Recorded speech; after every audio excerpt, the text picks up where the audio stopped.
Howdy everybody, and welcome back to another episode of Malenia's Arsenal, the series where we fight Malenia in every episode in NG7. Uh, this episode we're going to be using the Golden Order Greatsword. This is the first episode I'm recording since I went on vacation, so I might be a little bit rusty. Give me a break, etc. Before we begin though, I'd like to say, let's see. If you do enjoy the content, please do leave a like, subscribe if you want to see more, and leave a comment if you want to help choose what's next. I actually chose this weapon because of one Jeremy Brinkman said he'd like to see more interfaith-based weapons since we've been doing a lot of bleed things. So let's go ahead and do this thing. Let's read the description real quick and then we'll get right into it. Great sword made of light, modeled after the Elden Ring itself, forged by King Consort Radagon to proudly symbolize the tenets of the Golden Order, one of the legendary armaments. Telltale signs betray that this was once the great sword bequeathed to him by his first wife, Renala. Now, if you don't know, Malenia's highest element of resistance is holy, sitting at like a whopping 40%, which is important because even though we have really high base stats in terms of attack power, we end up doing below average damage. Whoops. And I slipped up there. That's okay.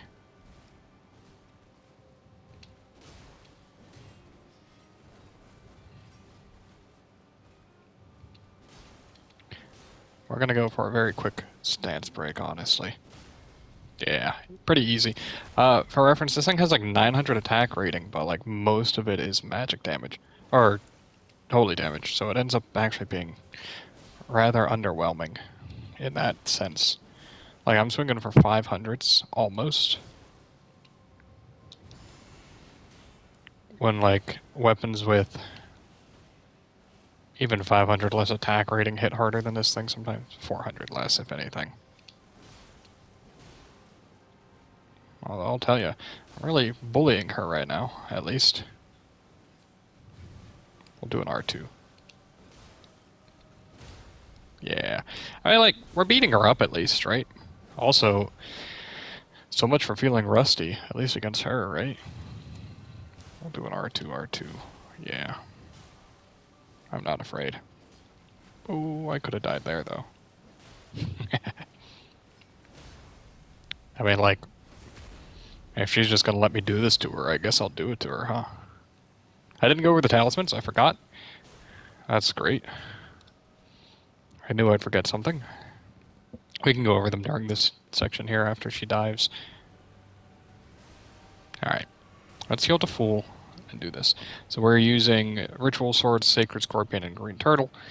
The damage bonus from all of it puts me at like 979 or something. I think is what it puts me at. I'm running the Holy Crack tier as well, which means I get even better holy damage now during phase 2, because that's when I use my physic. Just disrespect her, honestly. You're using a great sword. It's like one of the few times where you really just get to do whatever you want to her.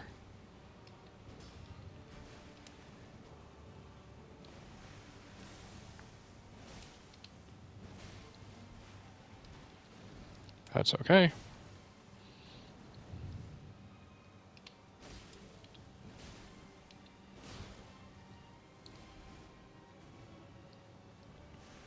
Yeah, and then we just run away from this, and that's totally fine. Yeah, I'll take it. That's fine. It's whatever. I think she healed off of it, but I don't really mind.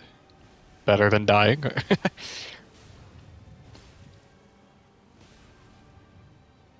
Alright, well, let's go ahead and heal. Oh, sad. Again, like, really just disrespect her most of the time. Especially with a great sword, honestly. You get the stance damage that you really need to push for a lot of breaks. And she really doesn't have much of a choice but to, like, take it. Especially if you know how to delay like that. You end up getting a lot of extra hits where you wouldn't normally. And, like, we could weapon art here, right?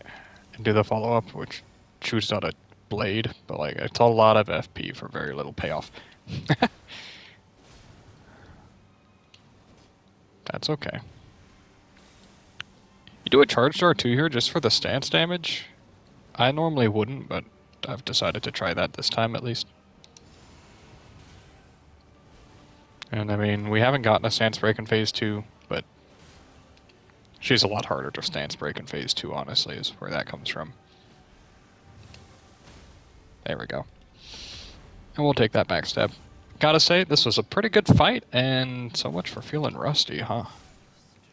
That was just good. Like, the thing is, though, like... Okay, so... I guess a solid comparison is going to be the Sacred Ritual Sword, Sacred Relic Sword, which ends up coming out to very similar stats, but you switch which part you're going to focus on, physical or faith damage. And you'll end up noticing that the faith damage is going to be so much higher. Let's see, there's a couple other things to talk about going on with the channel.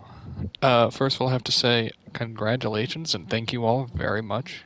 I said that backwards. Thank you all, and I think congratulations are in order. We have hit 250 subscribers. That is huge.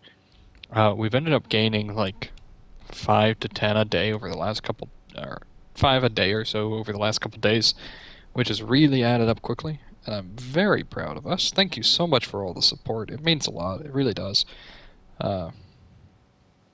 And also, my viewership is going up a lot. I don't know what you guys are doing or if it's YouTube or what, but thank you guys, any of you guys that are sharing and helping me out. I can really feel that we're growing pretty fast together, honestly, and I'm enjoying it. I'm enjoying talking with the community as well, with what few comments I get, at least. I like to hear what you guys think about the weapons and whatnot. Think about how I'm playing. Typically, I think I'm pretty good at the game at this point. Or at least against... Wow, I get hit by the, like, easiest attack to dodge, too. I was gonna say, especially against, like, these last couple bosses, right? I waited way too long to punish that. Trace. We'll heal back to full even though we shouldn't. Yeah, that's why you don't. We tried, though.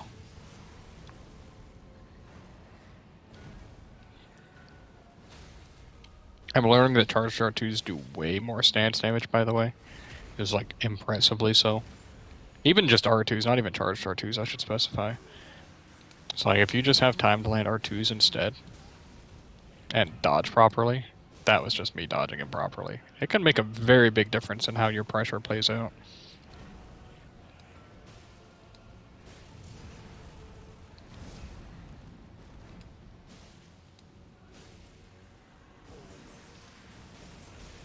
You know, this thing is listed as Pierce on its secondary attack type, but I don't know if it has a... Does the rolling R1 Pierce? No.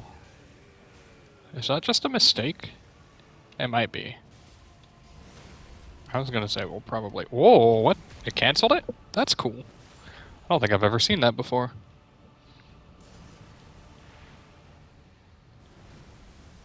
I mean, like, this... Ooh, pivot. This feels fine against him. He's another boss that has really high holy resist. I think he's at 40% as well. And then it only gets worse from here as we move towards, like, Elden Beast and stuff. Radagon's holy resist is really high. I don't know about Godfrey. I think it's medium at least. It's at least 40%.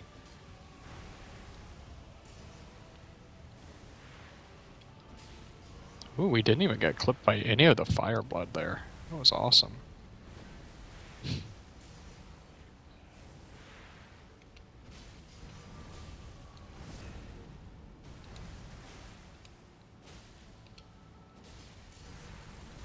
Oh, it's time I roll again. I've been doing that a lot against that attack.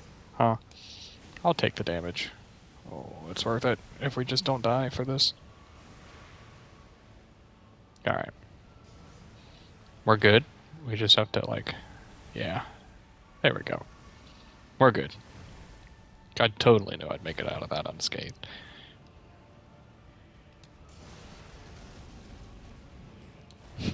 I gotta be a little more cautious against this guy, I swear.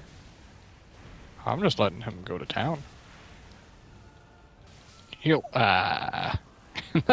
And that's what I mean by I gotta be a little more cautious, huh? Oh, that wasn't so bad. We could definitely could have done it if we just hadn't let our bleed build up so high.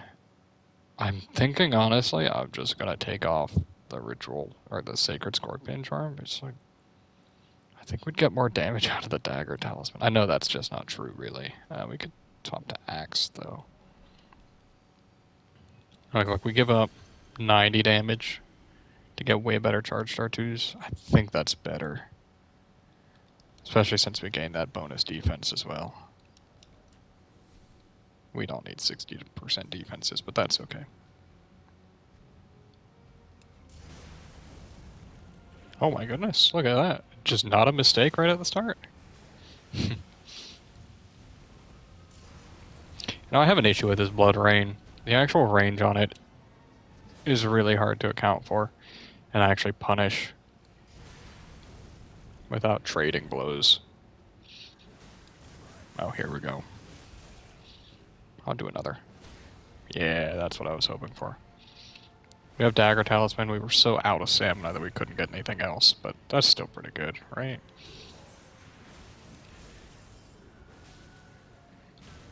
Oh, I just forgot to roll there.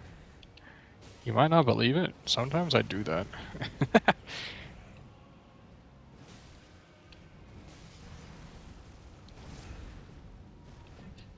Couple more R2s. We'll regen a little stamina.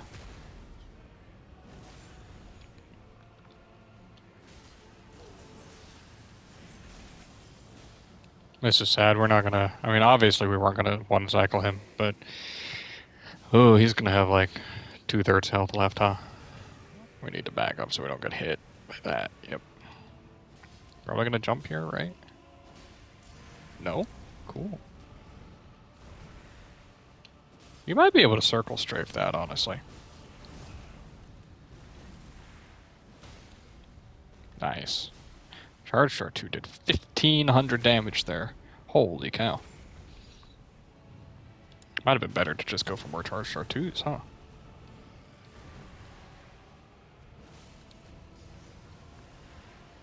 That wasn't even with, like, Ritual Sword either. Ooh, good spacing, too? Don't mind if I do. Do it again, come on. Okay, fine. Overall, I gotta say that this weapon feels fine. It's just a little lackluster knowing that you get it in Consecrated Snowfield. Whoops. And, like, I don't know, it's a faith weapon that you get at the end of the game, right? It's a little disappointing just because of that. It's a faith non-fire weapon, I should specify. Because fire weapons rule in this game. Speaking of which, I should probably show off the Blasphemous Blade soon, huh? Show off kind of the other side of faith. Shows why fire is so much better. I was really hoping for a stance break there. And there too, honestly. I deserve that, but I don't deserve to die here. Thank you, Moog. Alright. I got way too greedy right at the end, but we used, what, 4 flasks? It wasn't that bad. Good, good. This is just a good weapon, but it's just a good weapon because it's a greatsword, I would say. Like any other greatsword here, just about is gonna... I should check out the Black Blade and compare it, honestly. Ooh. 10 weight is medium, it looks like. Checking out reach. This is the longest greatsword in the game. The other Faith greatsword. It's pretty long, too. Then, of course, this one. And I guess Ordovis's. Alright, so it's a little above average length, I would say. But while we walk to Gideon, let's talk about a few things, shall we? The weapon art on this is like it's a crowd control weapon art. You don't need that because you're already on a greatsword, really? So, you're missing out there. Because you could have a much better weapon art, right? You've got Ordovis's greatsword, which has a huge damage, high stance damage weapon art. Gargoyle's Black Blade deals percentage damage. And then Sacred Relic Sword is basically this weapon art, but even better in terms of crowd control, right? And then Blasphemous Blade just heals you, like, an insane amount. Ooh, Blasphemous Blade is heavy, though. Beyond that, you have leaning towards holy damage split damage. So you're more on par with the Gargoyle's Black Blade for damage output. At the cost of, like, the issue is, I don't think there's a boss at all in the endgame that has below 40% holy resist, while holy numbers are not 40% higher than the rest, right? I mean, actually here it's 20% higher than physical, but still. The point is you're better off focusing physical, kind of like the Sacred Relic Sword. It ends up being way better just for that alone. Also, it's longer, but... Other thing to note, this thing costs 42 FP to use. This thing costs 40 if you're going for the full weapon art, whereas you've got like 15, 16, 30 for the other Faith Greatswords. Anyway, time for Gideon. He might actually be a decent one to use the weapon art on. Honestly. Oh, unless it just whiffs on him, huh?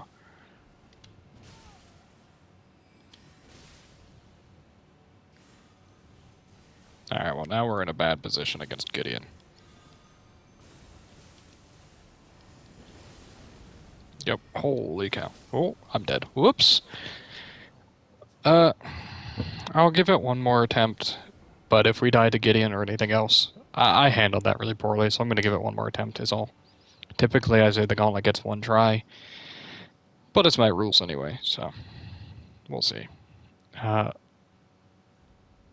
I didn't handle his aggression well, when what I could have done instead of trying to use weapon art is just walk up on him and just hit R1, you know? It ends up being way better. Look at that magic and holy resist. No wonder he hits so hard after he does that effect.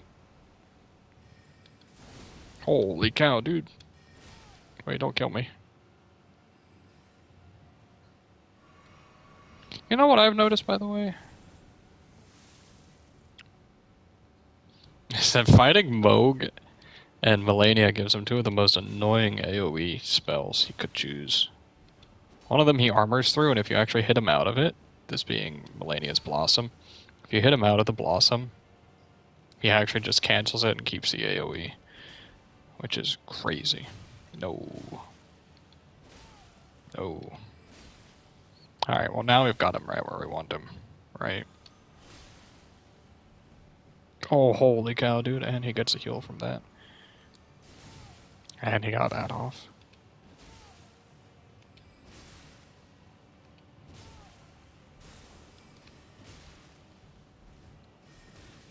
Oh, well, he comboed me. My lock-on had me rolling in a different direction than I expected, and got me caught by one thing, and then he was already casting another. Gideon is not one to be messed around with. If you really want an easier time, you skip late-game bosses. You skip Renala as well. But beyond that, let's see. I probably wouldn't run Peril Drake Talisman. It's 5%. I mean, honestly. At least, you don't need most of your big talismans for this, so you could just run, like, defensive bulk, right? All of a sudden, I'm up an extra 20 to 15 to 20% resistances. So that 5% resistance after his skill becomes, like, 15. That might not sound like a lot, but it's massive. Anyway, that's this weapon. I'm not entirely surprised it didn't do great against Gideon, but that's okay.